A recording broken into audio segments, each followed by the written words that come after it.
اللہ الرحمن الرحیم 5 شرطیں بتا دی گئی تھیں۔ چھٹی شرط ہے زکوٰۃ واجب ہونے کے لیے کہ پورے طور پر اس کا مالک ہو، یعنی جو مال ہے اس کا یہ پورے طور پر مالک بھی ہو، یعنی اس پر قابض بھی ہو۔ جو مال گم گیا، اب مثال دے کر سمجھا رہے ہیں، اس کے پاس مال تھا لیکن گم گیا، کہہ رہے ہیں جو مال گم گیا یا دریا میں گر گیا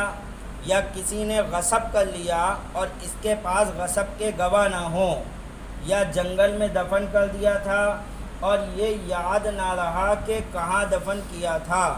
یا انجان کے پاس امانت رکھی تھی اور یہ یاد نہ رہا کہ وہ کون ہے، یا مدیون نے دین سے انکار کر دیا، کسی کو قرض دیا تھا اس نے انکار کر دیا کہ صاحب مجھے تو آپ نے کوئی پیسہ دیا ہی نہیں ہے، بھول گیا، مطلب بھولنے کا اس نے منع کر دیا صاحب، اور اس کے پاس گواہ بھی نہیں، اور اس کے پاس گواہ نہیں، پھر یہ اموال مل گئے، یعنی یہ سب صورتیں ہوئیں لیکن اس کے باوجود یہ مال اس کا واپس مل گیا اسے، یعنی اس نے انکار تو کر دیا تھا کہ میں نہیں، میرے پاس کچھ نہیں ہے، لیکن اللہ نے اس کے دل میں ڈالی اور اسے فکر ہوئی کہ نہیں قیامت کے دن دینا پڑے گا، اور آ کر دے گیا، لے بھائی یہ تمہارا مال ہے، چاہے 10 سال بعد دے کے گیا، چاہے 15 سال بعد دے کر گیا، آپ کا مال دے گیا، یا جو گم گیا تھا وہ آپ کا مل گیا۔ یہ جتنی صورتیں بتائی ہیں کسی بھی طریقے سے آپ کا مال واپس آ گیا آپ کے پاس، تو کیا حکم ہے؟ کہہ رہے ہیں پھر یہ اموال مل گئے تو جب تک نہ ملے تھے اس زمانے کی زکوٰۃ واجب نہیں، کیوں؟ یہ اس پر پورے طور پہ قابض نہیں تھا۔ اگر دین ایسے پر ہے جو اس کا اقرار کرتا ہے، ہاں ایسے پر قرضہ تھا کہ وہ اقرار کر رہا ہے کہ ہاں صاحب میرے پاس ہے آپ کا پیسہ لیکن ابھی میرے پاس ہے نہیں، میں دوں گا،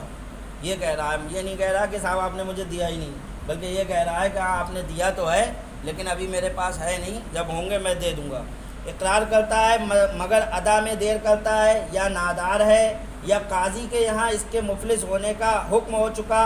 یا وہ منکر ہے مگر اس کے پاس گواہ موجود ہیں، یعنی وہ انکار تو کر رہا ہے کہ صاحب آپ نے مجھے نہیں دیا لیکن اس کے پاس گواہ موجود ہیں جن کے سامنے دیا تھا، یہ بتا دے وہ گواہ کہہ رہے ہیں صاحب ہمارے سامنے دیا تھا، کیسے انکار کرو گے؟ تو اس کے پاس گواہ موجود ہیں۔ تو ان صورتوں میں تو جب مال ملے گا سالہائے گزشتہ کی بھی زکوٰۃ واجب ہے۔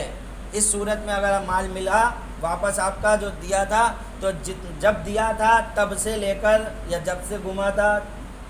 تب، جب سے دیا تھا تب سے لے کر اب تک زکوٰۃ واجب ہوگی، سارے سالوں کی زکوٰۃ دینی ہوگی اس میں۔ اور اوپر صورت جو تھی وہ یہ تھی کہ وہ انکار کر رہا تھا، اور اس میں یہ ہے کہ وہ اقرار تو کر رہا ہے قرض دار لیکن اس کے پاس ہے نہیں ابھی، تو وہ جب بھی دے گا تو جب بھی آپ نے دیا تھا تب سے لے کر اب تک کی ساری زکوٰۃ آپ کو نکالنا ہوگی۔ تو چاہیں تو آپ ان کی زکوٰۃ بیچ میں ہی نکالتے رہیں، یہ سوچ کر کہ فلاں کے اوپر جو قرضہ ہے وہ دے گا تو معلوم ہے تو اس کی زکوٰۃ پہلے ہی نکالتے رہیں، تاکہ جب اکٹھی دے تو ایک دم اتنے سالوں کی نکالنا، آج کل آدمی 1 سال کی تو نکال نہیں پا رہا ہے، 10 سال بعد ملا تو 10 سال کی زکوٰۃ کیسے نکالے گا؟ تو جیسے آسان لگے ویسا کر لیں۔ تو یہ بتا دیا کہ پورے طور پر اس کا مالک ہو، یعنی اس پر قابض بھی ہو وہ مال۔